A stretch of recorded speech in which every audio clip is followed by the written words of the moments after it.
Sampun. Assalamualaikum warahmatullahi wabarakatuh.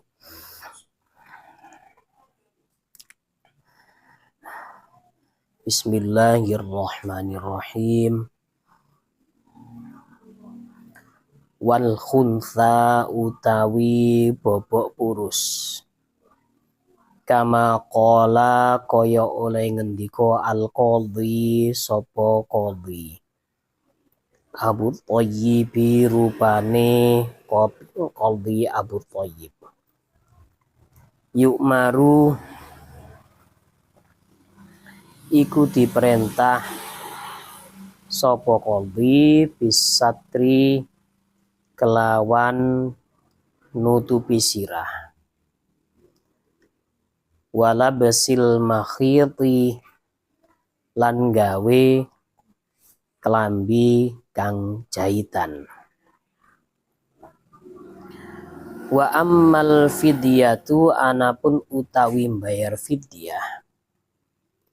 Falladhi mongko utawi qaul alaihi kang iku ing atase alladhi al jumhuru sapa akeh-akeh ulama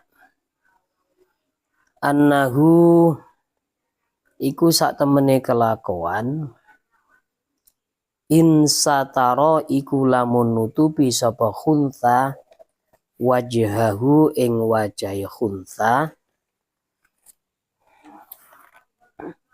aursahu utawa sirai iki khuntha lam tajib mongko ora wajib al fidyatu apa mbayar fidyah lisyaki krono mamang utawa keraguan. Wa in sataro lan lamun nutupi sapa khuntha huma ing ar-ra's wal wajh wajabat mongko wajib apa fidyah. Ada pembahasan yang agak sedikit langka ya. Ketika ada seorang manusia yang jenis kelaminnya ini membingungkan para ulama, yaitu mereka disebut sebagai khuntha ya, khuntha muskil. Nah, ini ketika berikhram seperti yang dikatakan oleh Al-Qadhi Abu Thayyib, khuntha ini diperintahkan untuk menutupi kepala. Nah, kalau dari makalah dari Abu Thayyib ini berarti khuntha itu cenderung diarahkan ke kelamin perempuan dan juga memakai pakaian yang berjahit ya. Kalau urusan fidyah,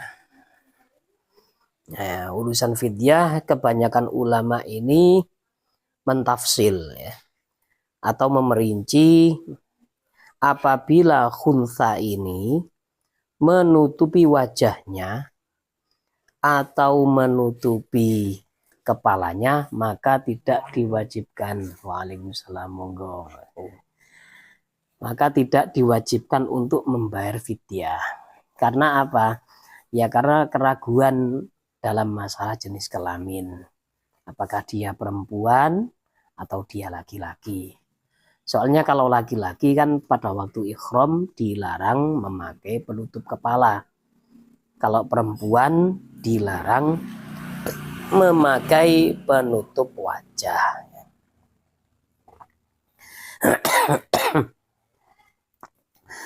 Nah, tapi kalau khuntha ini menutup keduanya, wajah dan kepalanya ditutup semua, ya maka ya jelas wajib untuk membayar fidyah. Wathalithu utawi kaharaman ikhram kang nomor 3 tarjilu ay tasrihu sya'ri iku nyureni rambut sirah.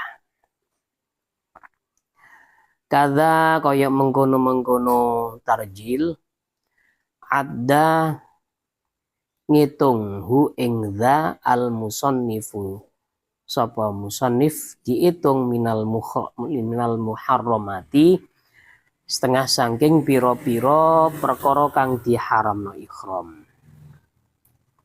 Lakinnalladzi tetapi ini pendapat fi syarhil muhadzabi kang ing dalem syarah kitab muhadzab annahu iku sak temene tarjilu sya'ri makruhun iku dimakruhno.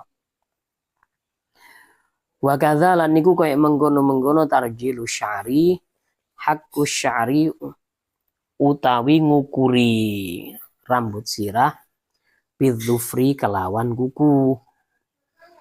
Yang ketiga, dari keharaman-keharaman saat berikhram adalah menyisir rambut. Ini pendapat dari musannif atau pengarang kitab Fathul Qorib. Dan beliau ini berbeda dengan ulama yang lain. Ya. Kalau ulama yang lain seperti yang ada di dalam syarah muhadzab ya. Pendapat yang ada di dalam syarah muhadzab ini mengatakan bahwa tarjilu sya'ri atau tasrihu sya'ri ini cuma makruh. Cuma makruh. Begitu juga menggaruk-garuk kepala. Ini juga cuma makruh.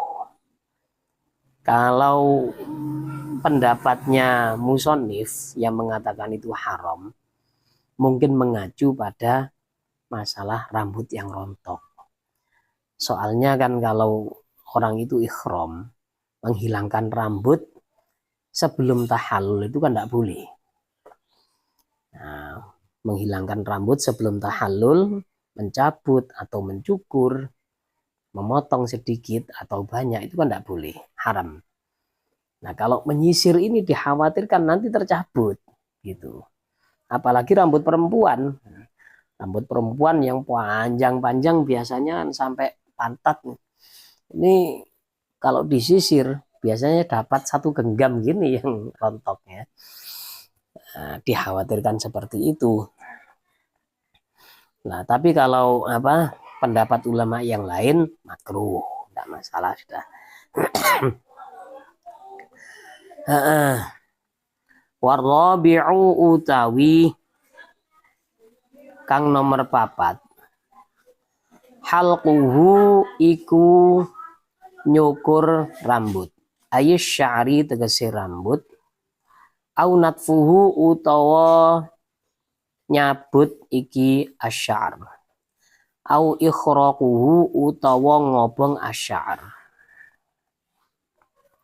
wal muradu utawi kang dikarepno izalatuhu iku ngilangi asy'ar bi ayyi tariqin kelawan endi-endine cara kana kang dinemu apa tarik walau nasian senajan iku wong kang lali. Yang keempat adalah mencukur rambut, baik mencabutnya atau membakarnya ya. Karena yang dimaksud ini adalah menghilangkan rambut ya, yang dimaksud. Rambut ini harus tetap ada, tidak boleh dicabut. Walaupun lupa. Nah, walaupun lupa ini tetap kena ya, kena fidyah nanti ya. Nah, wal khamisu memang berat ini. Jadi ibadah yang ibadah haji itu Masya Allah ya, berat sekali. Nah, kalau ibadah yang lain, sholat. Ya. Dalam ibadah sholat itu kan kita dituntut untuk najis. Kita dituntut supaya disunahkan supaya memakai baju terbaik, kemudian membersihkan badan pakai wangi-wangian. Tapi kalau dalam haji ini berbeda. Ya. Orang kalau berhaji atau berumroh ya, ihram umroh ini harus membiarkan tubuhnya tanpa minyak wangi dan rambutnya juga. Nah, makanya kan aghbar asy'ath yang ada di dalam kitab Arba'in Nawawi itu kan. Ada orang yang rambutnya ini dowal daul, orang apa? Orang Jawa bilang dowal daul, kalau di Indonesia kan itu acak-acakan rambutnya, tidak pernah disisir. Kemudian badannya penuh dengan debu. Nah, ini yang dituntut dalam haji. Jadi jangan sampai dihilangkan. Memakai pewangian tidak boleh, haram. Nanti ada keterangannya.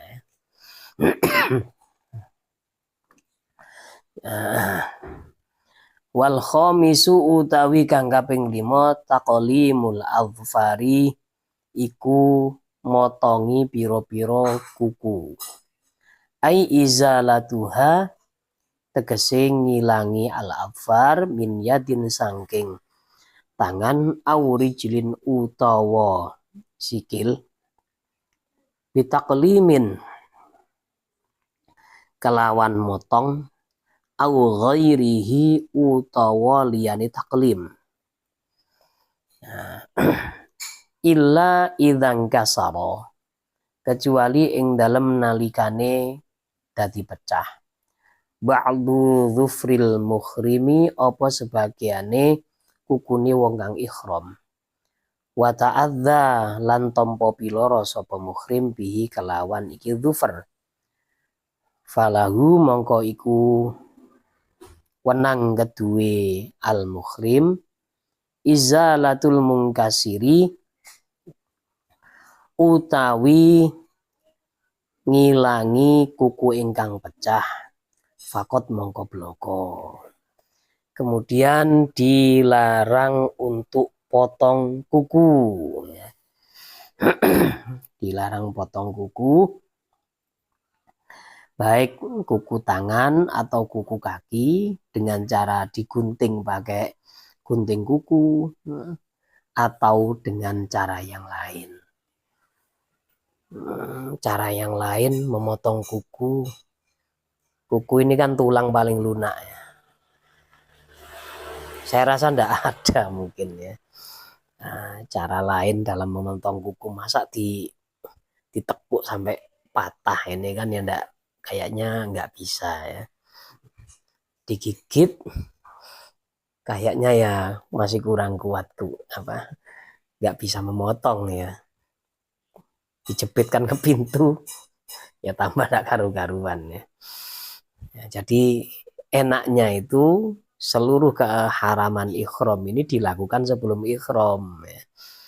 Jadi rambut itu disisir dulu, kemudian kuku yang panjang-panjang dipotong dulu biar nanti ketika ihram ini badannya bersih, enak ya.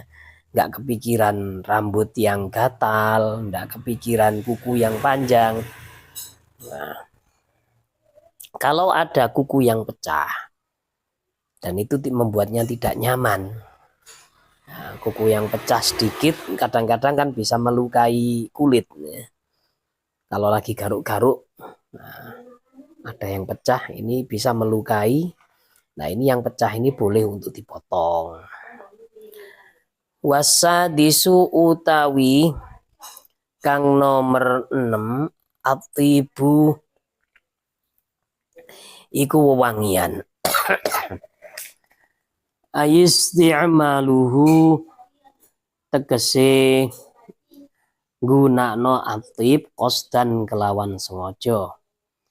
Bima kelawan perkara yuqsadu ingkang dituju minhu saking ma ra'ihatut tibi apa aromane wewangian. Nahwa miskin hale umpamani minyak misik wa kafurin lan minyak kafur fi thaubihi ing dalem kelambine iki muhrim. Bi ayul siqa gambare yen to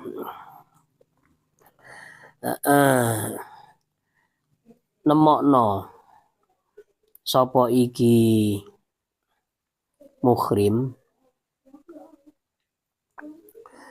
hu ing saubihi bihi kelawan rih alal wajhil mu'tadi ing atase cara al mu'tadi ingkang wis dibiasakno fi isti'malihi ing dalem mempergunakan at-thib. Kemudian yang keenam adalah penggunaan parfum atau wewangian. Ini juga dilarang, diharamkan. Maksudnya menggunakan secara sengaja dan yang digunakan itu memang sesuatu yang dimanfaatkan untuk diambil baunya gitu. Jadi kalau ada pemakaian yang tidak sengaja, misalkan ketumpahan minyak wangi, pas buka lemari ternyata di atasnya ada minyak wangi yang tidak tertutup, kena minyak wangi, tidak masalah. Atau tertiup ada angin yang membawa wewangian, kemudian mengenai badannya, terus badannya wangi, tidak masalah. Ini seperti ini. Misalkan orang masuk ke dalam ruangan yang ada pengharum ruangan, nah itu keluarnya ikut wangi. Nah, ini tidak diharamkan. Ya.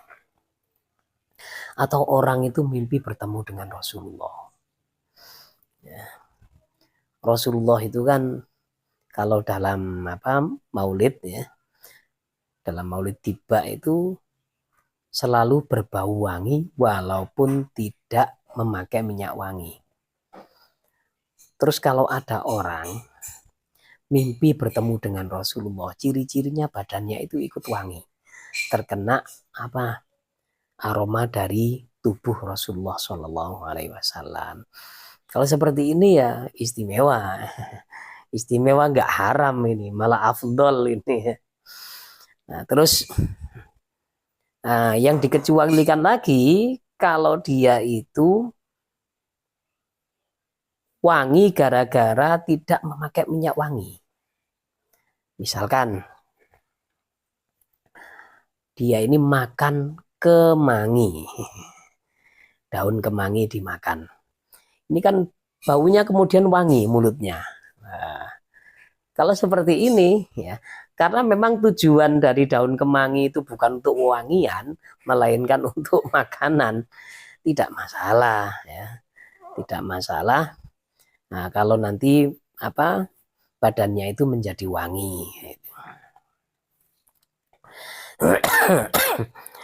Tidak boleh memakai wewangian pada bajunya. Nah, jadi hati-hati ya. Nanti kalau pada waktu ikhram, misalkan sebelum ikhram bajunya sudah wangi, jangan sampai dilepas. Sampai selesai baju ikhram itu jangan pernah dilepas. Kenapa? Kalau dilepas, nanti dipakai lagi, haram jadinya.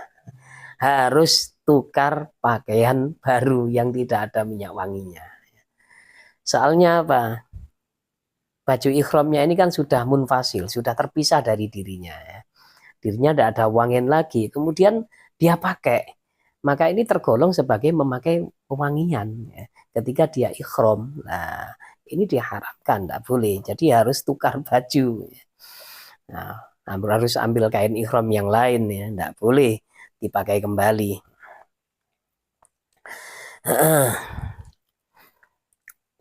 Au fi badanihi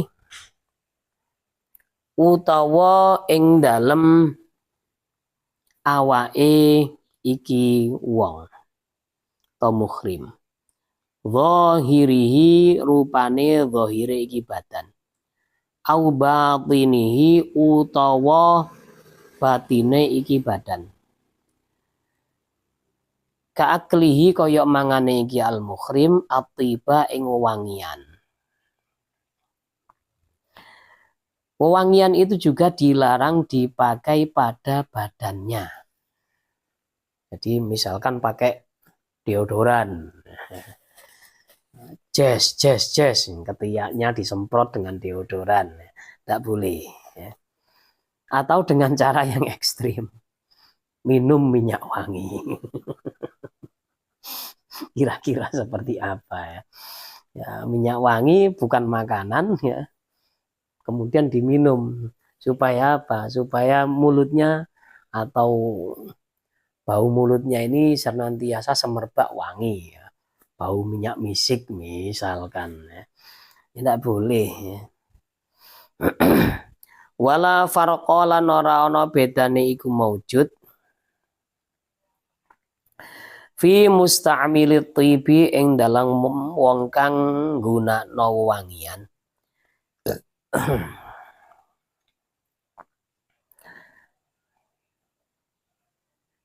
Baina kaunihi ing dalam antarane ki mustamil rajulan iku wong lanang awi mro'atan utawa wedok. Masalah ini tidak ada beda antara jenis kelamin, tidak ada beda ya. Semua dilarang memakai wewangian ya. Aksyama iku wong kang grumpung irunge kana ono sopo mustamil aula utawa ora ya. Baik yang memakai ini hidungnya itu terpotong, kan dia tidak bisa menikmati wangian kalau hidungnya tidak ada ya. Hidungnya ini sampai janur hidungnya itu hilang ya. Jadi gambarannya ya kayak tengkorak itu sudah hanya tinggal lubang otomatis cuma lubang satu ya, besar seperti itu. Walaupun dia ini tidak menikmati minyak wanginya sendiri atau dia menikmati, maka tetap diharamkan ya. Wa kharaja lan terkecuali bikostin kelawan dawu kostin. Ma apa perkara lau alqat kang lamun nibakno alaihi ngatasi muhrim arrihu opo angin toyiban tiban ing minyak wangi au ukriha utawa dipeksa sapa iki muhrim ala isti'malihi ing ngatasi nggunakno tip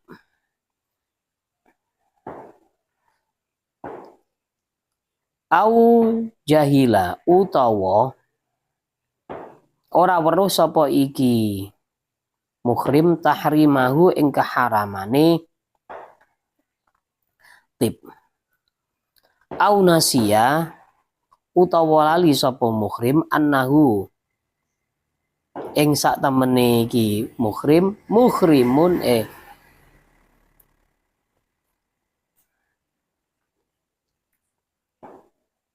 au nasia utawa lali sapa muhrim annahu ing sak temene tip muharramun iku diharamno. Fa innahu mongko sak temene kelakuan la fidyata iku ora ana fidyah iku maujud alaihi ngatasi muhrim. Fa in alima mongko lamun weruh sapa iki muhrim tahrimahu ing kaharamane tip wajahilalan bodho sapa iki muhrim al fidyata ing bayar fidyah wajabat mongko wajib apa fidyah.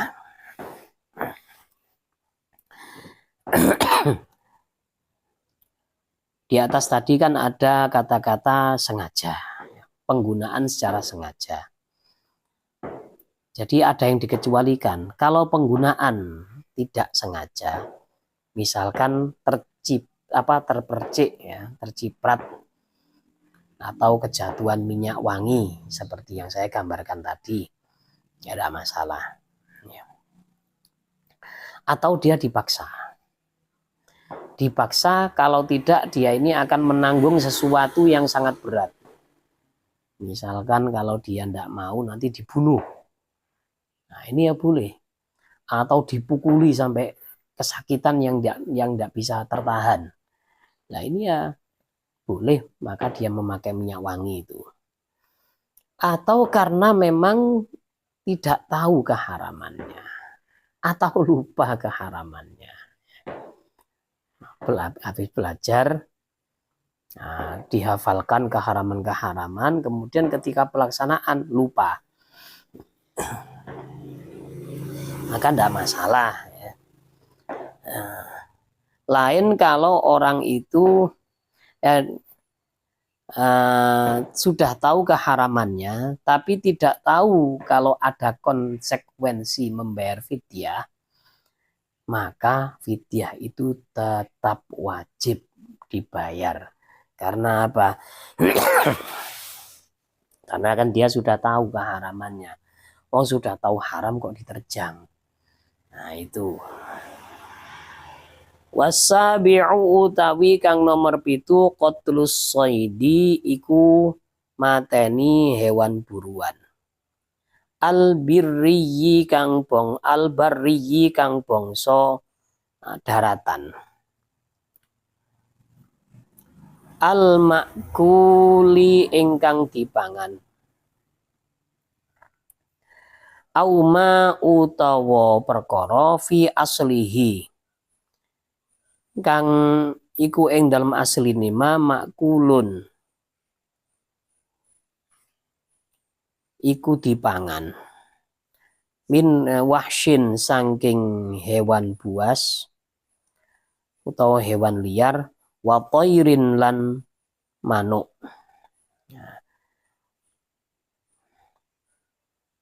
Wa yahrumu lan haram aidon kelawan maneh saiduhu apa buru makul. Wa madul yadi lan dele tangan alaihi ngatasi said al makul. Wa ta'arrudu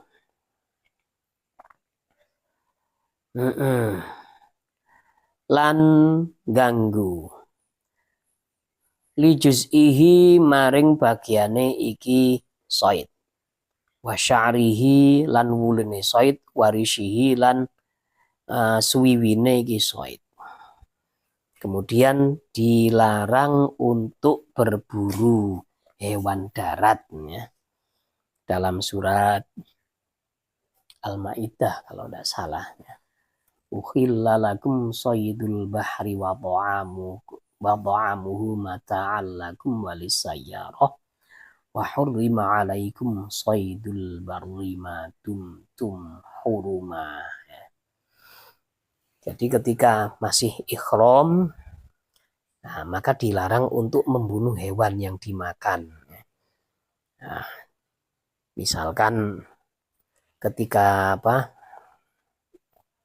orang Indonesia ketika haji, kemudian di sana banyak melihat banyak merpati, kan banyak memang merpati itu. Nah, dia ini kepingin, waduh, saya agak bosan dengan makanan sini.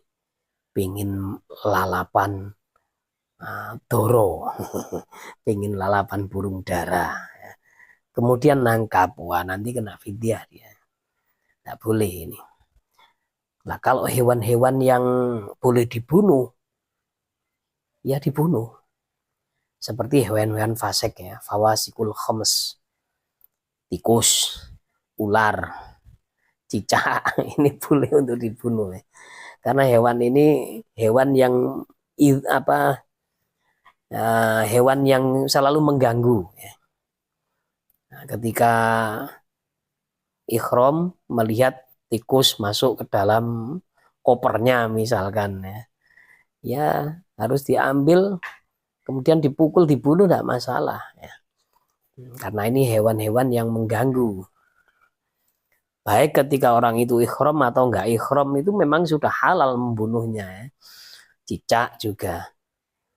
Kenapa cicak itu kok halal untuk dibunuh?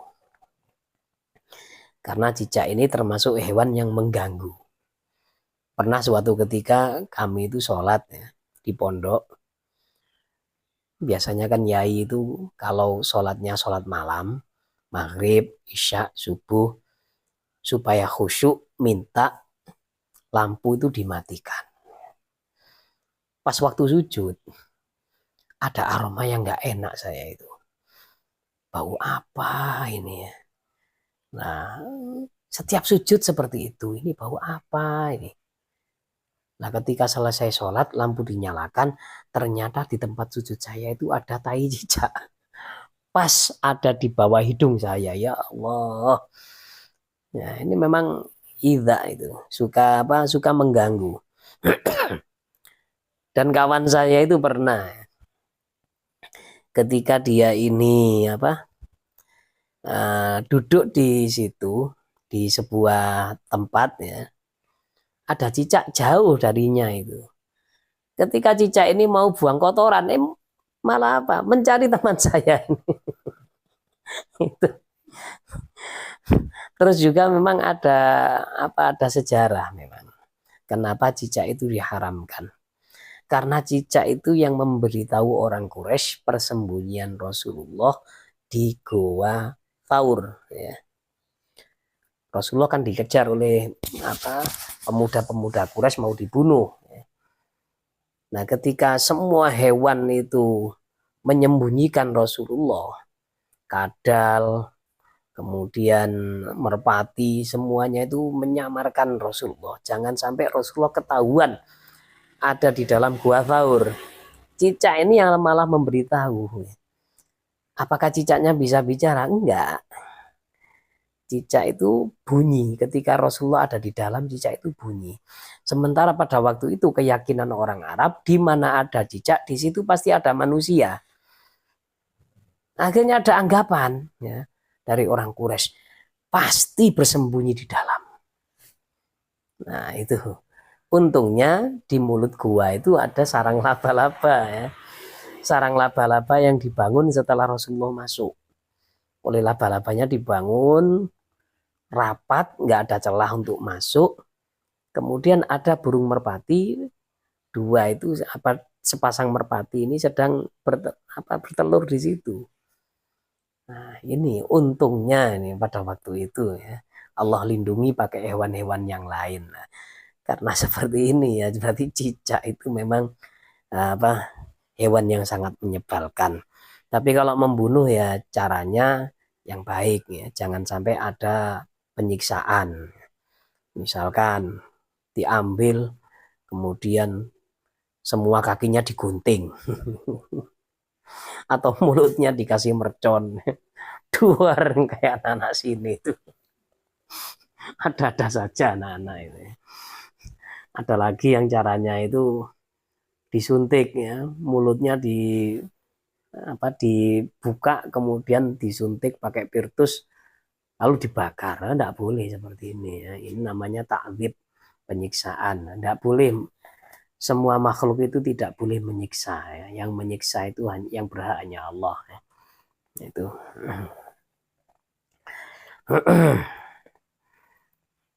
Berburu, meletakkan tangan pada hewan buruan ini tidak boleh. Atau mengambil bulunya, mengambil yaitu sayap ya, bulu sayapnya tidak boleh juga. Wathaminu utawi kang nomor 8 aqdun nikahi iku akad nikah. Fayahrumu mongko haram alal mukhrimi ing atase wong kang ihram. Ayaqida ing yen to ngakatno sapa iki. Akad sapa iki muhrim an nikah ing nikah binafsihi manfaat kedue awak dhewe ne muhrim au ghairihi utawa kelawan utawa liyane iki muhrim biwakalatin kelawan perwakilan au wilayatin to perwalian. Dilarang akad nikah baik akad nikah dia itu selaku mempelai putra atau yang mengucapkan qabul atau dia itu sebagai wali ya, yang mengijabkan nikah ini tidak boleh. Atau dia menjadi wakil wakil untuk ijab atau wakil untuk qabul. Kalau wakil ijab itu sudah biasa ya. Tapi wakil qabul ini kayaknya jarang. Wakil qabul, wakil menerima apa akad nikah. Ini harus pandai ini orangnya. Kalau enggak pandai nanti ya apa? Nikahnya nanti salah orang. Ya. Kalau wakil nikah, wakil qabulnya ini. Suatu ketika ada kawan ini ya. Kawan ini diminta untuk menikahkan seorang perempuan. Nah, kawan ini kiai ya, punya santri. Nah, yang dinikahkan ini santri putri dapat santri putra. Santri putranya ada di Kalimantan. Nah, santri putrinya ini pada waktu itu apa? Dia ini memang sedang berduka cita santri putrinya itu. Karena apa? Dia ini diminta oleh salah satu gus yang ada di Lumajang, tidak mau, akhirnya nangis terseduh-seduh ya. Terus dari kawan-kawan ini lihat, ini nangisnya ini bukan nangis bahagia ya. Ketika diminta gus ini, kayaknya nangis yang nggak beres ini. Ternyata ada yang dikehendaki, ya. Ada yang ditaksir sama si perempuan ini. Yang ditaksir itu salah satu ustadz yang ada di pondok. Nah ustadznya ini sedang tugas di Kalimantan. Repot akhirnya. Orang tuanya akhirnya ditelepon. Pak, anak dengan ya, Ustadz Fulan ini diminta oleh keluarga dari santriwati sini untuk menikah dengannya. Untuk menikah dengan ini santri putri ini. Kira-kira mau atau enggak? Kalau enggak mau ya sudah. Akhirnya ditelepon anaknya. Ya boleh, mau.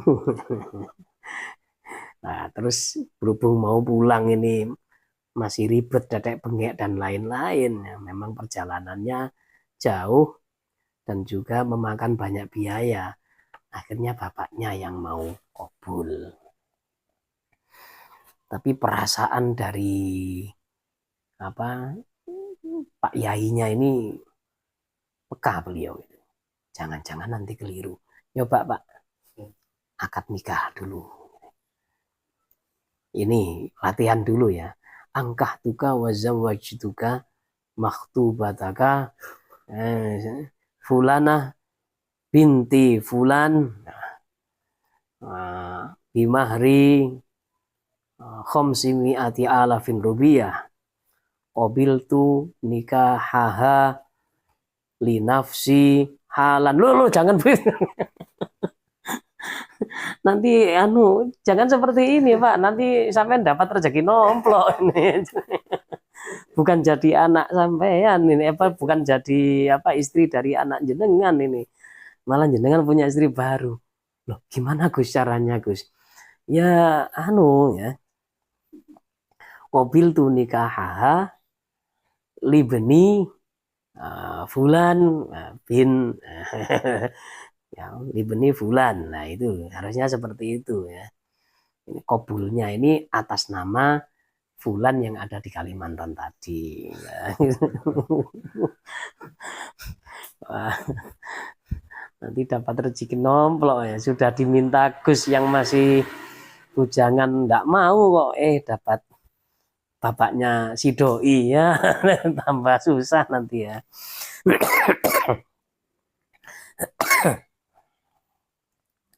Watasi'u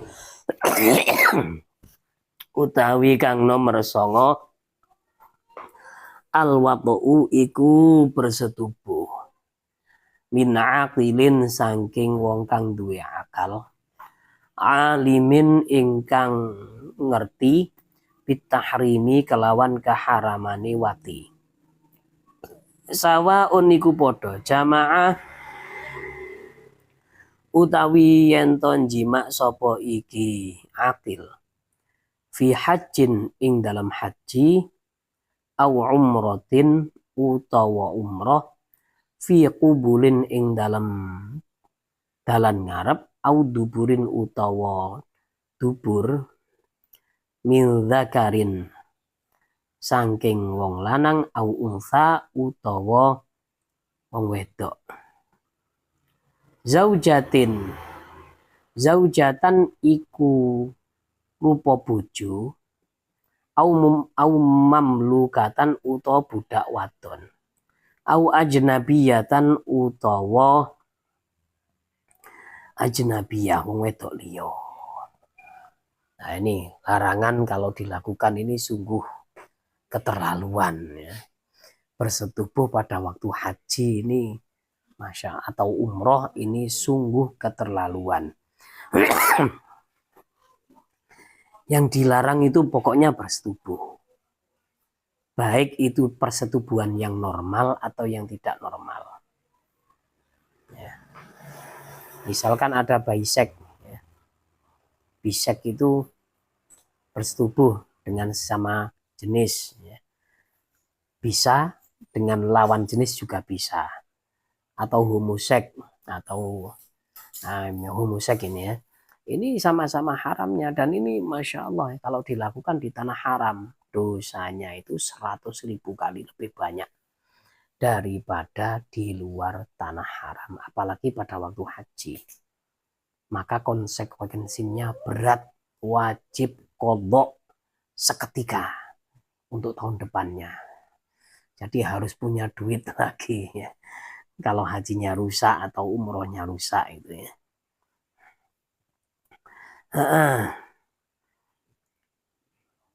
Baik itu pasutri atau pasangan suami istri atau budaknya atau berzina sama semuanya haram, tidak boleh. Wal ashiru utawi kang nomor 10 al mubasyaratu iku kekepoan kulit fima ing dalem anggota tubuh dunal farji kang saliyane farji. Kalamsin kaya demek waku belatin lan ngambung bisyahwatin kelawan syahwat. Kemudian sesuatu yang bisa mengarah ke arah persetubuhan ya, walaupun cuma mubasyarah atau cuma nempel, yang penting farjinya tidak berhubungan, ini juga haram ya, tidak boleh. Karena apa? Karena ini bisa mengarah ke persetubuhan. Kalau menyentuh itu dengan syahwat maka haram, tapi kalau tidak dengan syahwat ya tidak masalah. Misalkan perempuannya ini atau istrinya sedang agak gak enak badan, kemudian minta dipijit, nah dipijit ya. Asal nggak syahwat tidak masalah.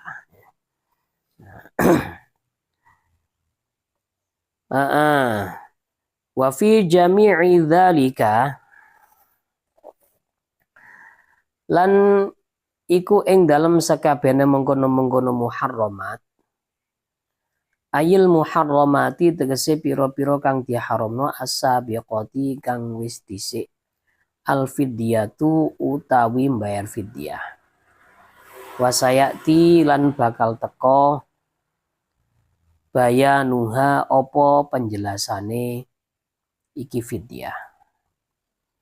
Semuanya dari awal sampai akhir itu membayar fidyah, ya. Bayar tebusan.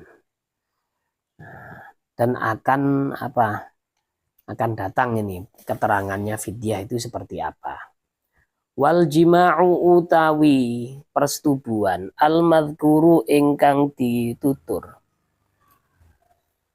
Tafsudu iku dadi rusak bihi kalau sebab al jima' al umrotu opo umroh al mufrodatu kang didewekno.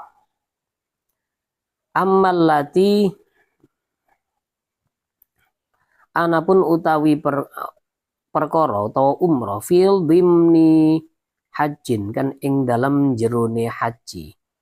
Fi qiranin ing dalam haji qiron. Fahiya mongko utawi umrah tabiatun iku perkara kang ngikuti lahu maring haji sihatan ing dalem sae wa fasadan lan ing dalem rusake.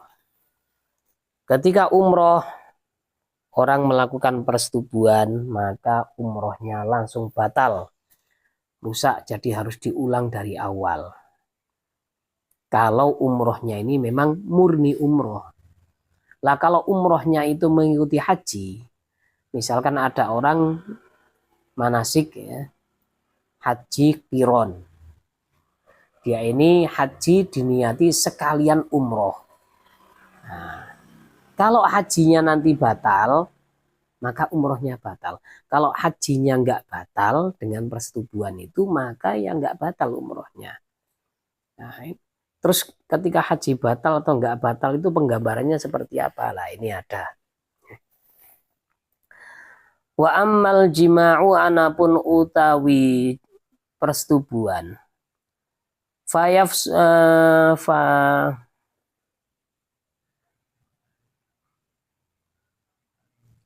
Fayufsidu mongko iku ngerusak nopo jima al hajja ing haji qabla tahalluli ing dalem sadurunge tahallul al awwali kang awal ba'dal wuqufi ing dalem sadurunge wukuf au qablahu utawa ing dalem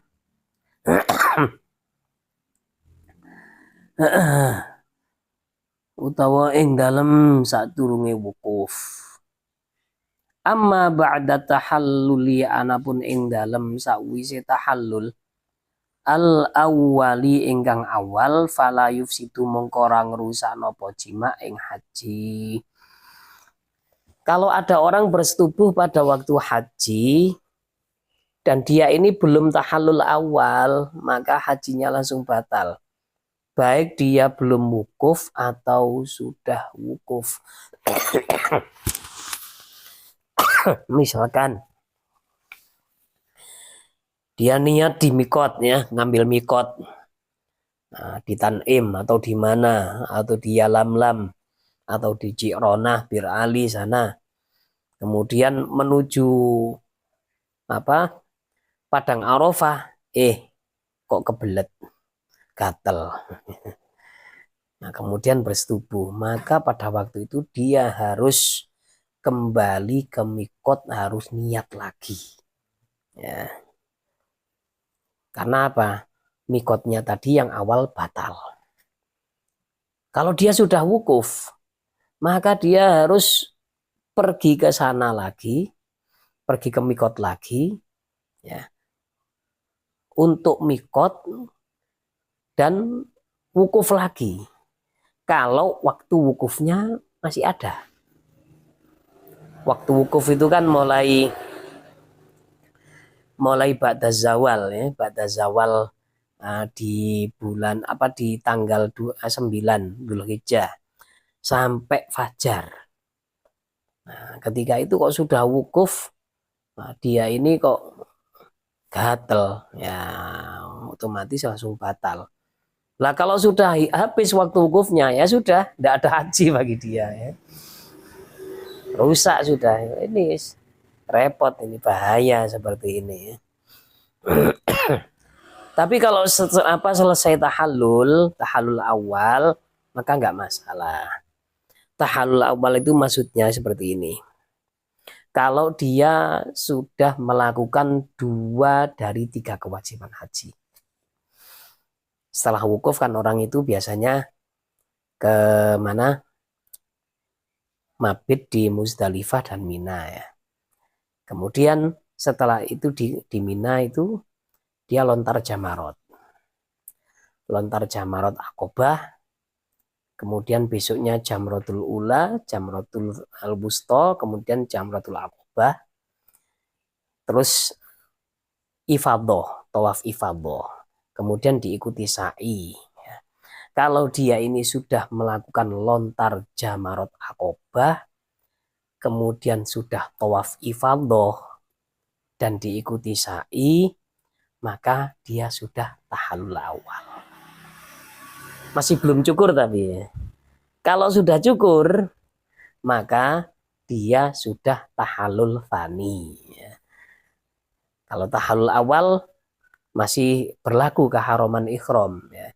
Kalau sudah tahallul tsani, maka semua keharaman menjadi halal. Nah, itu. Tahallul tsani itu pokoknya sudah cukur.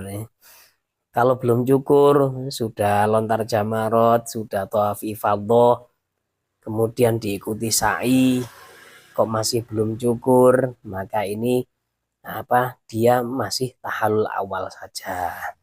Nah, kalau dia jima setelah tahallul awal, maka hajinya ini nggak rusak. Begitu juga umrohnya yang mengikuti hajinya ini juga nggak rusak. Ya.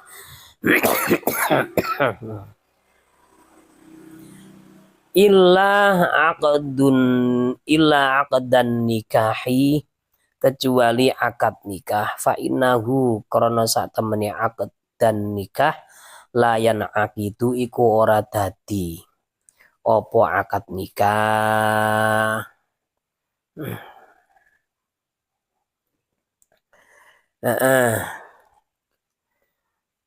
Jadi akad nikah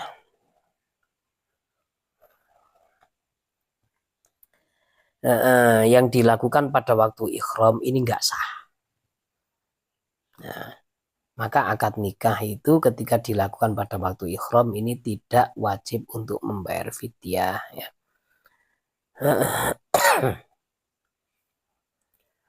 Wala yufsiduhu illal wada'u fil farji wallahu alam bishawab. Mohon maaf ya karena kesehatan agak terganggu.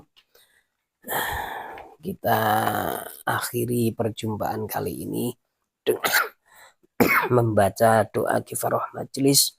Subhanaka Allahumma bihamdika asyhadu an la ilaha illa anta astaghfiruka wa atubu ilaik. Wassalamualaikum warahmatullahi wabarakatuh.